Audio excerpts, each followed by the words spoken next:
They're going to be. They're going to hope that Mario Götze can come back to give some more creativity in the number 10 role, and then hopefully they can integrate guys like Rafael Guerrero and of course Marco Reus eventually.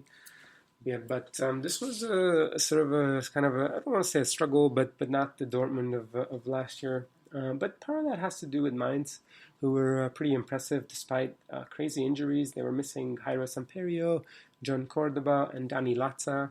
And then they also lost two other starters in Loris Karius, the goalkeeper who went to Liverpool and is now injured, and Julian Baumgartlinger, who went to Leverkusen. So that's five starters that they had. They a couple players that I want to talk about. Giulio Donati, who's a former Leverkusen guy, led the team with 58 touches, and he also added 6 tackles with 4 interceptions. He was, but then again, he was on the Schürrle side, and so he kind of, looked impressive statistically, but allowed Schürrle. And Daniel Brzezinski didn't look that great against Dembele. Leon Balogun kind of struggled as well, and Stefan Bell is never really that great.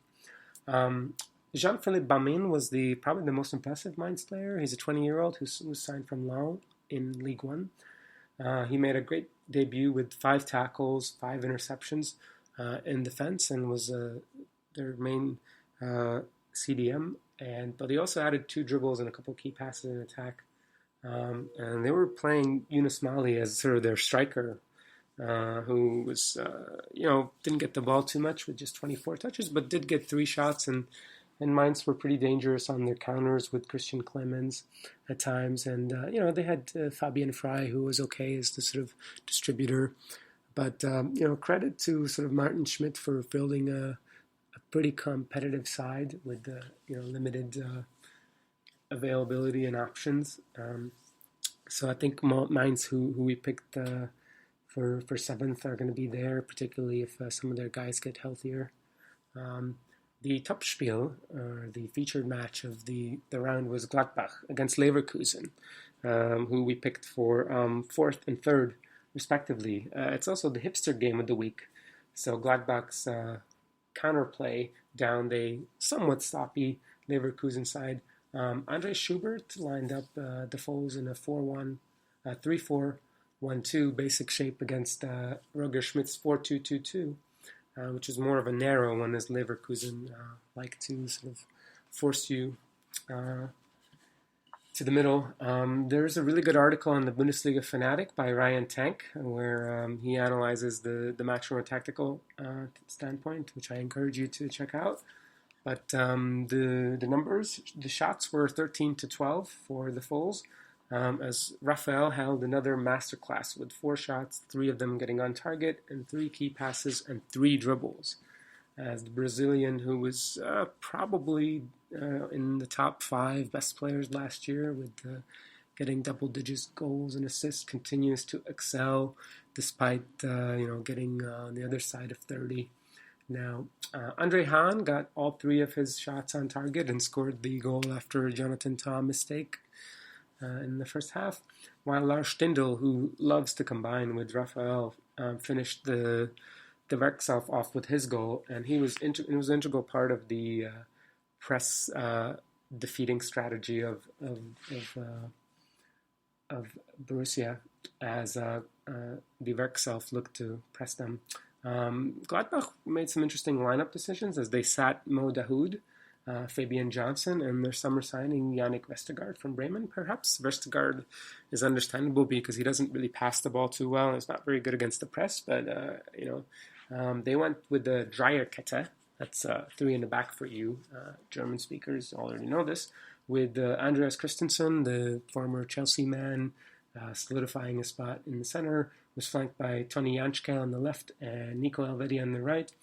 And then Janschke was replaced at halftime by Vestergaard, who then chipped in with 4 interceptions in 45 minutes, while Christensen had 4 as well with 4 clearances, and Nico Elvedi led the team with 54 passes. So pretty solid defensive performance there. Oscar Wendt was the sort of left wing back, and Ibrahim Traore was the right on the right side. which is basically, I think, in an attempt to beat the centralized press of Leverkusen, which thrives on the turnovers in the middle. Traore added 3 dribbles, while the Swedish hipster had 3 tackles and 4 interceptions. They had a double pivot pairing with Christoph Kramer, who returned to BMG after a year with Bayer, and then former Hoffenheim man Tobias Strobel, who was they were pretty stout there, this partnership, with combining for 7 tackles, 6 interceptions, and 6 fouls. So some roughhousing going on there. So that's sort of, you can kind of think of them as double pivot, or sort of 2 in the middle with Elvedi behind Elvedi, Vestergaard, and Christensen behind them, and sort of Bent and Traore out wide, and then sort of the Stindl being the 1, and Hahn and Raphael being the 2 up top. But let's talk about Leverkusen, who were a little bit unlucky in this game, hitting the post twice, but ironically, their 2 guys with the most shots were Jonathan Tah and Kevin Kampel, who both had 3 of each. They committed the two crucial errors that led to the 2 goals by Gladbach. Ömer Toprak, who didn't join Borussia Dortmund over summer, was also exposed several times. And the Toprak pairing that was so good last year when they were healthy looked pretty weak. Part of that might have been other defenders, Tim Yedwai, who played a couple of really good balls, but was kind of wasteful with just 69% pass accuracy and showing that he needs to improve. But given that he's only 20 and he's probably going to get the starting right back spot, he should be okay.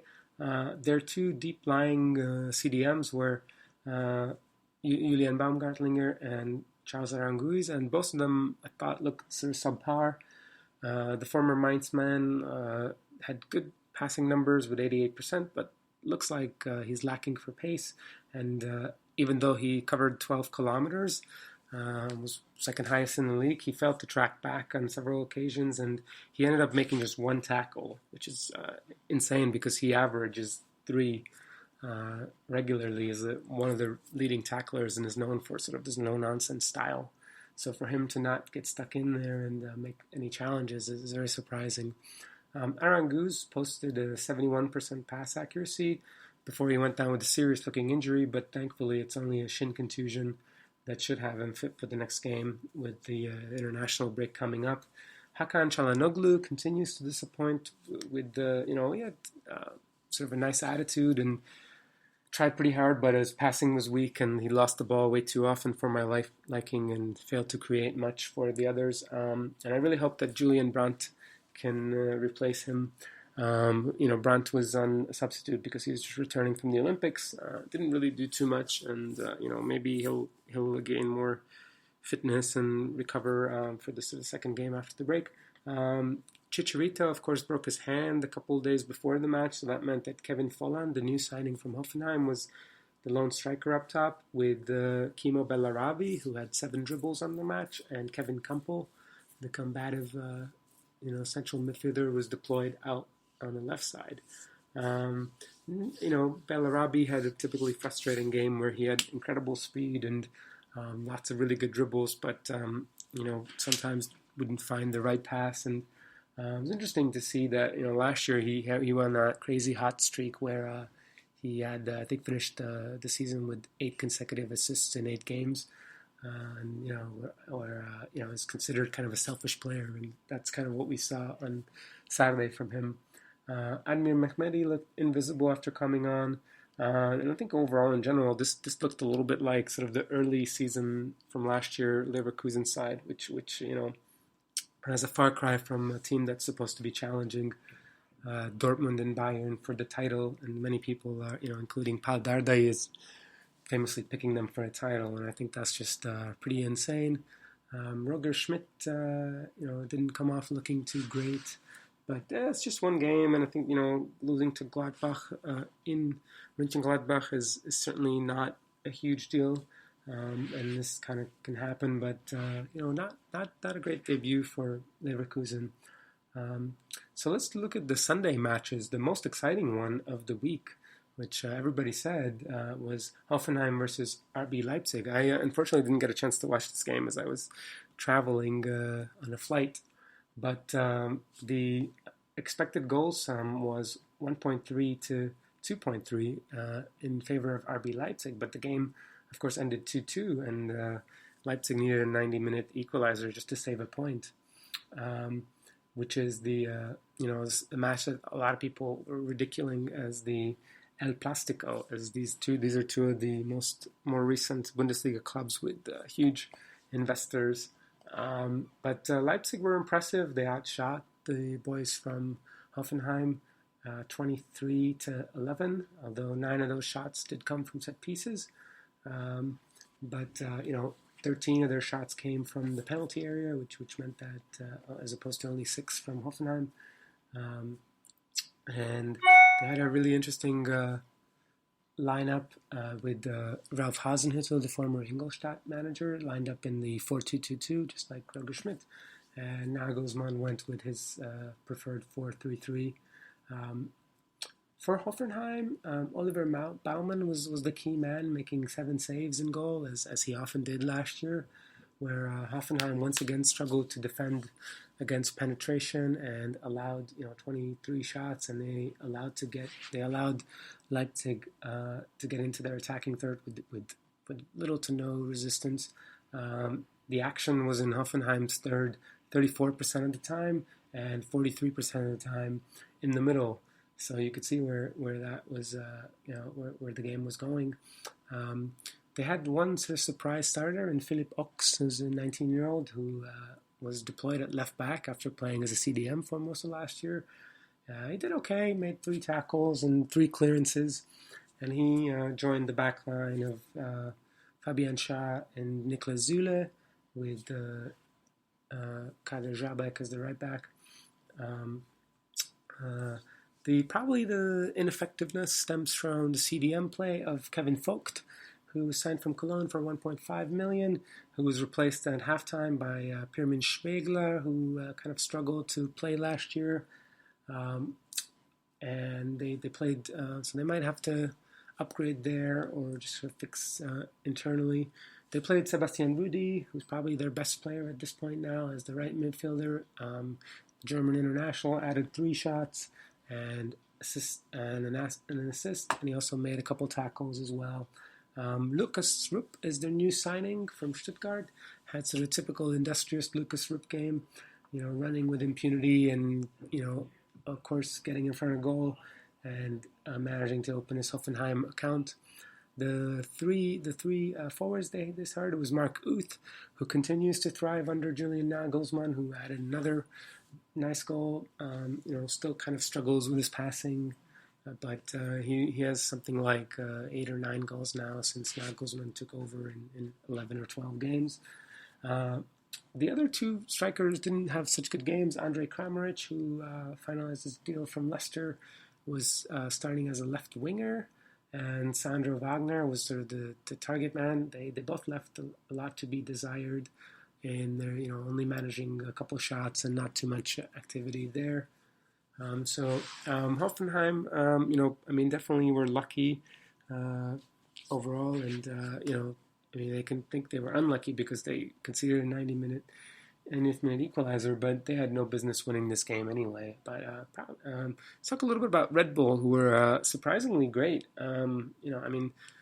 They had Dominik Kaiser, probably the hero of the game for them, with 6 shots, a goal, and a shot that hit the post, as combining with 22-year-old Austrian international Marcel Sabitzer. He had 5 shots. They both played the sort of attacking midfielder roles, and they got the 2 goals for Leipzig. They had the 2 forwards, Timo Werner, who arrived for 10 million from Stuttgart, and Yusuf Poulsen, the Danish international, were up top, and they both got off 3 shots with the Danish player adding 5 aerials and 3 key passes. They actually had the luxury of bringing Davy Selke, who's back from the Olympics, and Emil Forsberg off the bench. The Swedish international had 3 dribbles, but Selke didn't make much of an impact. A couple other notable players are Marcel Halstenberg, who's a left back, who added 5 key passes in attack, but also made 5 interceptions in defense. And a couple other defenders, Benno Schmitz and Diego Demme, looked pretty impressive, whereas Willy Orban